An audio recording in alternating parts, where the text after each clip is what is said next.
আজ আমরা একটি ভিন্ন মাত্রিক উদ্যোগের আনুষ্ঠানিক ঘোষণা দেওয়ার জন্য এখানে সমবেত হয়েছি। আমরা আনুষ্ঠানিকভাবে সবার আগে বাংলাদেশ উইথ তারেক রহমান শীর্ষক একটি পডকাস্ট আজকে থেকে শুরু করতে যাচ্ছি। এই পডকাস্ট হয়ে বাংলাদেশ জাতীয়তাবাদী দল বিএনপি চেয়ারম্যান জনাব তারেক রহমান সরাসরি দেশের মানুষের সামনে তার চিন্তা, দর্শন ও ভবিষ্যৎ পরিকল্পনা তুলে ধরবেন।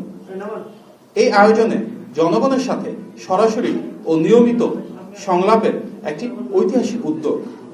এই পডকাস্ট কেবল একমুখী বক্তব্যই নয়, বরং এটি সাধারণ মানুষের কথা শোনা, তাদের অভিজ্ঞতা ও প্রত্যাশাকে অনুধাবন করা এবং বাস্তবতার আলোকে দেশ পরিচালনার পরিকল্পনা তুলে ধরার সমন্বিত উদ্যোগ। প্রিয় সাংবাদিক ভাই ও বোনেরা, বাংলাদেশ আজ একটি গুরুত্বপূর্ণ সময় অতিক্রম করছে।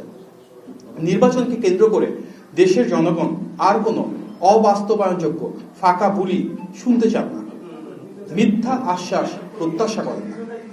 তারা চান স্পষ্ট অঙ্গীকার, বাস্তব পরিকল্পনা এবং একটি অভিজ্ঞ ও বিশ্বাসযোগ্য নেতৃত্ব।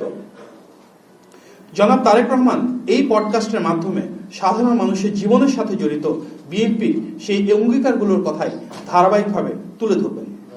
এই পডকাস্টে তিনি বিএনপির ফ্যামিলি কার্ড কর্মসূচির কথা বলবেন, যার মাধ্যমে দেশের কোটি কোটি পরিবারের আর্থিক কিংবা খাদ্য সহায়তা ও সামাজিক নিরাপত্তার ন্যায্য অধিকার নিশ্চিত হবে। বিজলি কেবলসের স্কিন কোটেড ইনসুলেশন আগুন প্রতিরোধী। বিজলি কেবলস, নিরাপদ আজীবন। তিনি শিক্ষা নিয়ে তার মৌলিক সংস্কার ও উন্নয়নের পরিকল্পনা তুলে ধরতে চাচ্ছেন, যাতে আমাদের সন্তানেরা বিজ্ঞান মনস্ক, মানবিক ও যোগ্য নাগরিক হিসেবে নিজেদেরকে গড়ে তুলতে পারে। এছাড়াও তিনি ধর্মীয় কল্যাণমূলক উদ্যোগগুলোর কথা ব্যাখ্যা করবেন, যেখানে সব ধর্মের মানুষ সমান মর্যাদা, নিরাপত্তা ও স্বাধীনতা উপভোগ করবেন। কারণ আমরা বিশ্বাস করি বাংলাদেশ কারো একার না, এই বাংলাদেশ আমাদের সবার। এই পডকাস্টের মাধ্যমে জনাব তারেক রহমান পরিবেশ রক্ষায় নদী, খাল খনন ও পুনঃখনন সহ পানি ও বর্জ্য ব্যবস্থাপনা নিয়ে তার পরিকল্পনার কথা বলবেন।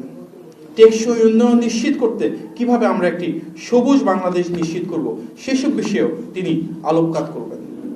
এর পাশাপাশি কৃষক কার্ড নিয়ে আলোচনা করবেন, যার মাধ্যমে আমাদের দেশের কৃষকেরা কিভাবে কৃষক পণ্যের ন্যায্য মূল্যটুকু পান, সহজ শর্তে ঋণ সহায়তা পান, রাষ্ট্রীয় সুরক্ষা পান, এগুলো তিনি তুলে ধরতে যাচ্ছেন।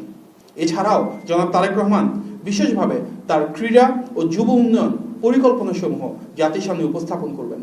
কারণ আমরা বিশ্বাস করি তরুণরাই এই বাংলাদেশের শক্তি, তরুণরাই এই বাংলাদেশের সম্ভাবনা, তরুণরাই এই বাংলাদেশের আগামীর ভবিষ্যৎ।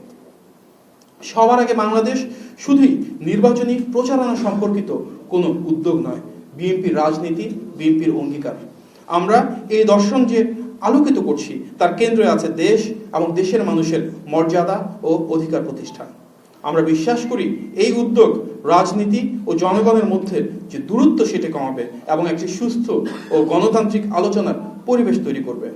আমরা মনে করি সবকিছুর আগে বাংলাদেশ, মানুষের আগে কোনো কিছুই নয়। আর সেই বাংলাদেশের কথাই উঠে আসবে সবার আগে বাংলাদেশ উইথ তারেক রহমান এই পডকাস্টের মাধ্যমে।